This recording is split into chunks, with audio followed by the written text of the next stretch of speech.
기도하시겠습니다. 우리의 생명의 주관자 되신 하나님 아버지, 인간이 제 아무리 똑똑한 척 해도 정말 한치 앞도 내다볼 수 없는 한계를 지닌 존재라는 것을 깨닫지 못하고 마치 영원히 살 것처럼 살아가는 우리를 불쌍히 여겨 주옵소서. 부지불식간에 다가올 우리의 마지막 그날을 기억하며 주어진 모든 시간에 최선을 다하여 살아가는 우리가 되게 하옵소서. 더 많이 사랑하게 하시고 더 많이 섬기게 하시며 우리에게 허락해 주신 화목해 하는 사명을 잘 감당하며 살아가게 도와주옵소서. 이제 새해를 시작하셨사오니 다시 한번 믿음으로 달려갈 수 있도록 힘을 주시고 우리에게 용기를 부어 주옵소서. 굳은 마음을 버리고 살같이 부드러운 마음으로 우리의 마음밭을 기경케 도와주옵소서. 우리에게 성령 충만을 허락하여 주셔서 오직 주님만이 우리의 삶의 동기가 되도록 인도하옵소서. 더 많은 이들을 품어낼 수 있는 더 큰 믿음의 사람들로 우리가 성장할 수 있도록 도와주옵소서. 하나님 아버지, 우리 대한민국을 불쌍히 여겨주셔서 이 나라 가운데 숨어서 활동하는 모든 악한 세력들이 뿌리채 뽑힐 수 있도록 도와주옵소서. 정치, 경제, 사회, 언론, 법조계, 교육, 행정 등등 모든 분야에 숨어있는 어둠의 세력들이 스스로 자멸하게 도와주시고 모든 반성경적이며 하나님의 창조 질서에 어긋나는 악법들이 폐기되게 하시고 참 자유와 진리 대신 예수 그리스도의 복음을 마음껏 전파하며 누리고 살아가는 대한민국이 되게 도와주옵소서. 우리의 다음 세대를 지켜주셔서 저들이 다른 복음, 인본주의와 다원주의에 그릇된 사상에 물들지 않게 하시고 하나님의 기뻐하시고 선하시고 온전한 뜻을 분별하며 살아갈 수 있도록 지켜주옵소서. 온 국민이 참 진리로 깨어나게 하시고 열심히 일하고 노력하는 건강한 나라 되게 도와주옵소서. 종교의 자유가 침해되지 않게 하시고 억울한 자들이 부르짖는 기도 소리에 속히 응답하여 주시옵소서. 북한과 중국 공산당이 하나님의 놀라우신 역사 가운데 몰락하고 무너져 내릴 수 있도록 도와주옵소서. 이 나라의 국방과 안보를 주님의 손에 의탁하오니 안전하게 지켜주시고 한국 교회와 성도님들이 남한 땅에 온 나그네와 같은 탈북민들을 주의 사랑으로 잘 섬겨내게 도와주옵소서. 이들이 그리스도의 제자로 훈련되어서 주님께서 북한 문을 여실 때 북한 땅에 들어가 복음을 전하는 선교사들이 모두 되게 도와주옵소서. 북한의 4대 세습을 막아주시고 숨죽여 기도하며 하나님의 이름을 부르는 성도들의 기도에 조속히 응답하여 주시기를 기도합니다. 주님께서 세워주신 이 화도 드림교회 위에 함께하여 주시사 주님과 함께 새 역사를 써내려가는 귀한 교회 되게 도와주옵소서. 다음 세대들과 함께 독서교실과 성경 암송교실을 시작했습니다. 저들의 마음을 열어주셔서 적극적으로 참여하게 하시고 중도에 포기하지 않고 끝까지 백구절 암송에 동전하여 저들의 영이 살아나며 하나님을 더욱 갈망하는 믿음의 사람으로 거듭나게 하여 주옵소서. 말씀을 암송할 때 새 힘을 주시고 영을 열어주시며 지혜를 주시고 더욱 말씀을 갈망하는 다음 세대가 되게 도와주옵소서. 주님의 치료의 은총을 갈구하는 영혼들도 있습니다. 주께서 만져주셔서 나음을 입고 회복되는 놀라운 은혜를 내려주옵소서. 오늘도 말씀을 전하시기 위해 단위에 서시는 우리 이영기 목사님께 성령의 능력으로 함께하여 주셔서 성령 충만케 도와주옵소서. 그 입술에 강권적으로 역사하여 주시고 그 말씀이 선포될 때 우리에게 회개의 영이 임하게 하시고 더러운 질병이 떠나가게 하시며 주님이 주시는 참 평강이 넘치게 도와주옵소서. 임마누엘 되시는 예수 그리스도의 이름으로 기도드렸습니다. 아멘. 아멘. 로마서입니다. 오늘 말씀 로마서 4장 9절에서 16절까지 한 목소리로 읽겠습니다. 로마서입니다.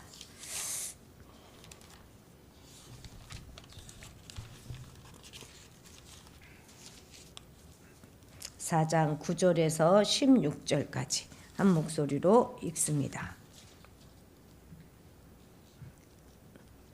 그런즉 이 복이 할라자에게냐 혹은 무할레자에게도냐 무릇 우리가 말하기를 아브라함에게는 그 믿음이 의로 여겨졌다 하노라. 그런즉 그것이 어떻게 여겨졌느냐 할례시냐 무할례시냐 할례시가 아니요 무할례시니라. 그가 할례의 표를 받은 것은 무할례시의 믿음으로 된 의를 인친 것이니 이는 무할례자로서 믿는 모든 자의 조상이 되어 그들도 의로 여기심을 얻게 하려 하심이라. 또한 할례자의 조상이 되었나니 곧 할례 받을 자에게뿐 아니라 우리 조상 아브라함이 무할례시에 가졌던 믿음의 자치를 따르는 자들에게도 그러하니라. 아브라함이나 그 후손에게 세상의 상속자가 되리라고 하신 언약은 율법으로 말미암은 것이 아니요 오직 믿음의 의로 말미암은 것이니라. 만일 율법에 속한 자들이 상속자이면 믿음은 헛것이 되고 약속은 폐기되었느니라. 율법은 진노를 이루게 하나니 율법이 없는 곳에는 범법도 없느니라.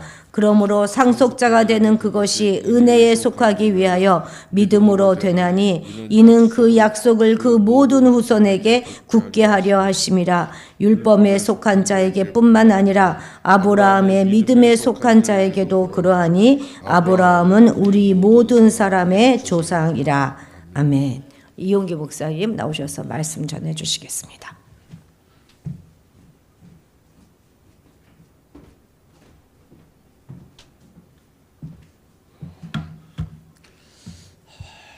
잠깐 기도하겠습니다. 사랑의 아버지 하나님, 오늘도 귀한 시간 저희들에게 허락해 주셔서 이 시간 주님 전에 나왔습니다.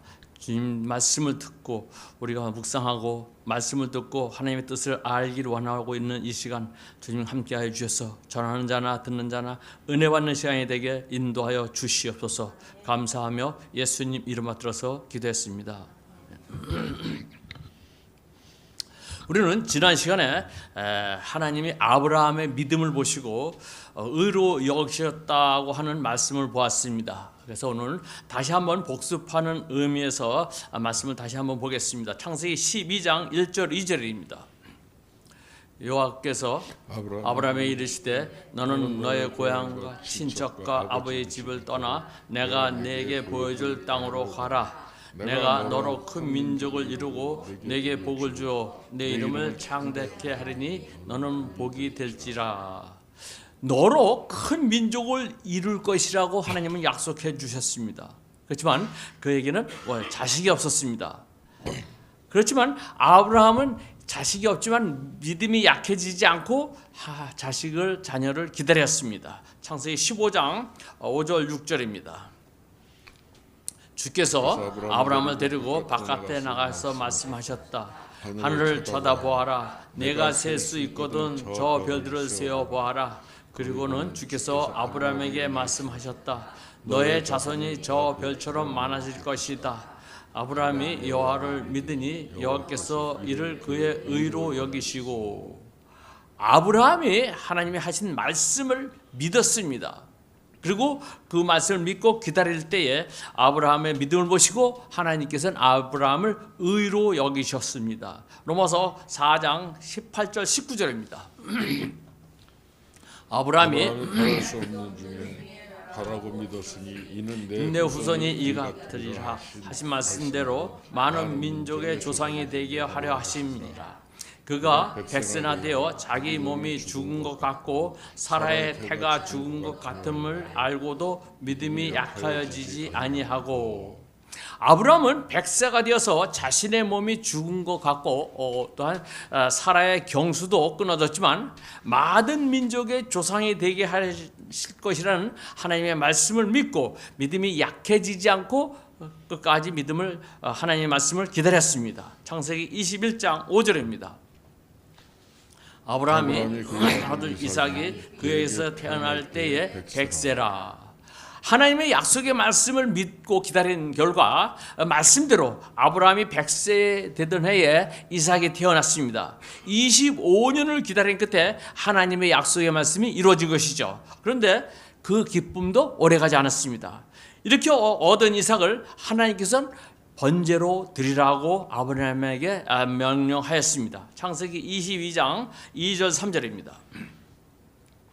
여호와께서 이르시되 내 아들 내 사랑하는 독자 이삭을 데리고 모리아 땅으로 가서 내가 내게 일러준 산 거기서 그를 번제로 드리라. 아브라함이 아침에 일찍 일어나 나귀의 안장을 지우고 두 종과 그의 아들 이삭을 데리고 번제에 쓸 나무를 쪼개 가지고 떠나 하나님이 자기의 일러주신 곳으로 가더니, 아브라함은 생각하지도 못했던 하나님의 명령이 떨어진 것이죠. 아들을 이삭을 번제로 드리라. 이때 아브라함의 마음은 어땠을까? 그러나 성경은 그거에 대해서 아무런 언질도 우리에게 주지 않습니다. 아브라함은 처음에 자신에게 주신 하나님의 언약, 하늘의 물결처럼 네 자손이 많을 것이라는 이 하나님의 말씀을 붙들고 있었습니다. 그리고 기다림 끝에 이삭을 얻었습니다. 근데 그 자식을 번제로 드리라고 말씀을 합니다. 이 말씀을 들은 아브라함은 자신의 생각과 감정을 접어버리고 어떻게 합니까? 그 말씀에 순종합니다. 오직 하나님을 깊이 신뢰했기 때문에 이의를 제기하거나 항의하지 않고 순종합니다. 하나님은 이런 아브라함의 믿음을 보시고 의롭다고 하신 감동의 장면을 우리가 봤습니다. 남에게 일해준 사람은 임금을 받을 권리가 있습니다. 일을 시킨 사람은 그에게 빚진 것을 알고 당연히 임금을 주어야 되는 것이죠. 그러나 아브라함은 자신이 어떤 행위를 하나님께 드린 것이 없습니다. 단지 하나님의 약속을 믿고 그 약속을 믿은 것이 아브라함의 전부였습니다. 내가 너의 민족과 너의 후손을 많게 하겠다는 하나님의 약속의 말씀을 믿었습니다. 아브라함은 자신의 행위가 아니라 하나님이 하실 행위를 믿었습니다. 그래서 하나님이 아브라함을 의롭게 여기신 것이죠. 약속한 것도 또한 이루어졌습니다. 아브라함이 믿음으로 의롭다함을 받았을 때는 언제입니까? 그때는 예수 그리스도가 오시기 전이었습니다. 근데 예수님은 아브라함에 대해서 말씀하셨습니다. 표준세 번역 요한복음 8장 56절입니다. 너희 조상 아브라함은 나의 날을 보게 될 것을 즐거워하였고 마침내 보고서 기뻐하였다. 아브라함은 아직 예수님이 태어나지도 않았을 때에 아브라함의 씨를 통해서, 즉 아브라함의 후손을 통해서 인류의 구원자이신 예수 그리스도가 나실 것을 알았던 것입니다. 그리고 이 사실을 아는데 그치지 않고 어떻게 예수님이 이 세상에 오실 때를 기뻐하였다고 말씀하고 있습니다. 아브라함은 이 믿음 때문에 의인으로 인정받고 구원을 얻었던 것이죠. 그러므로 우리가 의인이 되는 길은, 의롭게 되는 길은 오직 예수 그리스도를 믿는 것, 이것 이외에는 다른 방법이 없는 것이죠. 오직 예수 그리스도를 믿음으로 예수님을 통해서 우리가 의롭게 될 수 있음을 분명히 우리는 알아야지 될 것입니다. 이 세상에 많은 이단들이 자칭 구원자라고 하고 이야기를 합니다. 그러나 그 어느 누구도 하나님으로부터 의롭다고 인정받을 수 없는 것이죠. 오직 예수 그리스도의 보혈의 공로로서 하나님이 우리를 의롭다 칭하여 주시는 것입니다. 그러하기에 누구든지 자기의 선한 행위로 하나님 앞에 자랑할 것은 아무도 없습니다. 구원은 공로에 있다, 선한 행위에 있는 것이 아닙니다. 성경을 많이 읽었다든지 기도를 많이 한다고 이루어지는 것이 아니죠. 구원은 우리의 믿음, 즉 우리의 행함이 아니라 예수 그리스도의 보혈의 공로로서 하나님이 우리에게 주신 선물인 것이죠. 값진 은혜의 선물입니다. 마찬가지로 아브라함은 할례를 행함으로 의롭다 함을 받지 않았던 것이죠. 아브라함은 할례를 받기 전 이미 믿음을 가지고 하나님으로부터 의롭다 인정을 받았습니다. 창세기 15장 5절 6절입니다. 그를 이끌고 밖으로 나가 이르시되 하늘을 우러러 무별 셀 수 있나 보라. 또 그에게 이르시되 내 자손이 이와 같으리라. 아브라함이 6절입니다. 여호와를 믿으니 여호와께서 이를 그의 의로 여기시고, 하나님께서는 아브라함이 여호와를 믿는 것을 받아들이셔서 그에게 의롭다고 인정해 주셨습니다. 그리고 시간이 흐른 후에 할례를 받으라는 하나님의 명령이 떨어졌습니다. 창세기 17장 9절에서 11절까지입니다. 하나님이 또 아브라함에게 이르시되 그런즉 너는 내 언약을 지키고 내 후손도 대대로 지켜라. 너희 중 남자는 다 할례를 받으라. 이것이 나와 너희와 너희 후손 사이에 지킬 내 언약이니라. 너희는 표표를 배워라. 이것이 너와 너희 사이의 언약의 표징이니라. 할례를 받으라. 즉 할례는 이 당시에 구원의 확인의 표인 것이죠. 아브라함은 유대계 율법과 또 할례 의식을 지키지 않았어도 믿음으로 구원에 받은 사람이 되었던 것이죠. 믿음의 조상이 되었던 것입니다. 이 당시 할례나 율법을 지키과는 상관없었던 것이죠. 로마서 4장 13절입니다. 아브라함이나 그의 후손에게 세생 상속자가 되리라고 하신 언약은 율법으로 말미암은 것이 아니요 오직 믿음의 의로 말미암은 것이니라. 이 본문에서요 언약이 나옵니다. 언약은 율법으로, 즉 언약은 약속을 말하는 것이죠. 하나님께서 온 땅을 아브라함과 그 자손에게 주겠다는 그 약속은 하나님이 율법을 지켰다는 것이기 때문이 아니라 하나님께서 약속을 지킨다는 그것을 아브라함이 어떻게 믿었기 때문에 주어졌다는 것이죠. 즉 율법 때문이 아니라 하나님의 말씀을 믿었기 때문에 그것 때문에 하나님이 의로운 사람으로 만들어 주셨다는 것입니다. 23절 24절입니다. 그에게 의로 여기셨다 기록된 것은 아브라함만을 위한 것이 아니요 의로 여기심을 받은 우리도 위함이니 곧 예수 우리 주를 죽은 자 가운데서 살리신 이를 믿는 자니라. 하나님을 믿음으로 의로워졌다는 것은 아브라함만을 위한 것이 아니라 우리들도 죽은 자 가운데서 살리신 예수 그리스도를 믿음으로 그 예수님을 통해서 의롭다 칭함을 받는 것을 이야기하고 있습니다. 25절입니다. 예수는 우리가 범죄한 것 때문에 내줌이 되고 또한 우리를 의롭다 하시기 위하여 살아나셨느니라. 우리 죄를 용서하기 위해서 예수님은 십자가에서 자신을 내어주시고 보혈의 피를 흘려주셨습니다. 그러므로 우리가 그 예수님의 보혈의 피의 공로로 의롭다함을 얻고 영원한 천국 백성이 된 것이죠. 그러기 위해서 또한 예수님은 다시 살아나셨습니다. 8절입니다. 주께서 그 죄를 인정하시더라면 복이 있다 함과 같으니라. 주님의 보혈의 공로로 인하여 우리의 죄가 사해졌으므로 복이 있는 자가 되었습니다. 즉 우리의 죄가 없어졌으므로 우리를 구원의 백성으로 만들어 주신 것입니다. 9절 10절입니다. 그런즉 이 복이 할례자에게냐 혹은 무할례자에게도냐 무릇 우리가 말하기를 아브라함에게는 그 믿음이 의로 여겨졌다 하노라. 그런즉 그것이 어떻게 여겨졌느냐 할례시냐 무할례시냐 아니요 무할례시니라. 그런즉 구원은 할례 받기 이전에 받은 것이기 때문에 믿음으로 의롭다함을 받는 것이기 때문에 할례와는 아무런 상관이 없다는 것입니다. 할례는 형식이고 표시가 나지 않습니다. 그러므로 자기 조상 아브라함의 할례를 받아서 의인이 됐다고 하는 유대인들의 잘못된 생각은 바울은 이것을 지적한 것이죠.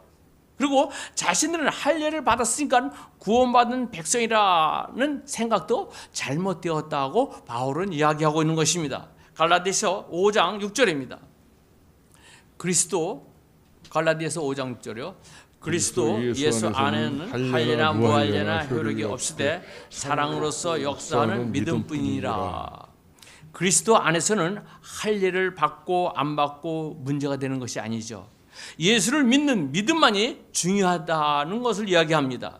구약시대의 할례는 오늘날로 말하면 세례라고 말할 수 있습니다. 세례는 죄사함을 받았다는 확증하는 것이죠. 죄 용서함 받은 사람이 세례를 받는 것이죠. 결코 용서함을 받기 위해서 세례받는 것은 아닙니다.